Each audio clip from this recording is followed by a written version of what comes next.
kuroneka ta utuite iturwa ria gucenjia gatiba mihango iria iratongorio ni kamiti ya uiguithanio ya BBI igatongorio ni gikundi gia punguza mizigo hamwe na ikundi cia kidini na kiuria kinene niri kura ya mawoni igatafanio. Sio mambo ya viongozi tena, ama ni aje?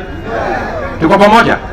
Munini wa President William Ruto ni umwe wa aria makoretwo makiregana na gucenjio wa gatiba na akiaria ari mwena wa mikinduri Tigania Meru arauga mihango eno ibatii guterefone muingi na mabataro maguo. Hiyo mambo yote ya kubadilishana mambo ya katiba, wananchi have the final say. Wananchi ndio wataamua mwisho, na wananchi wanajua ni nini kinawafaa na ni nini hakiwafai.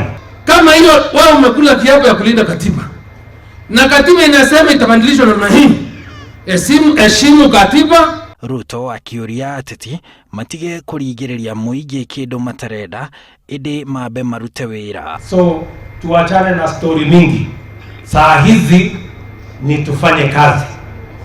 Wananchi wanataka barabara, maji, sitima, watoto wasome, vijana wapate kazi, tubadilishe Kenya. Shinda katiba iko naye ni shinda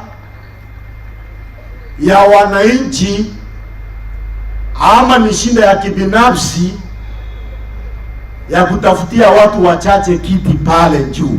Na kuona ritho ria munini wa president rikoretwo rimurikite thingira wa iregi na kuoya utongoria kuma kuri President Uhuru Kenyatta, ateti a Meru matinariganirwo kumuhurira ndebe. Mheshimiwa, umetembea na sisi tutasimama na wewe mpaka mwisho. Hakuna siasa, kwanza maendeleo, siasa ifuate, lakini 2022 tuko na deputy president. Simameni na shemeji. Wote shemeji yetu.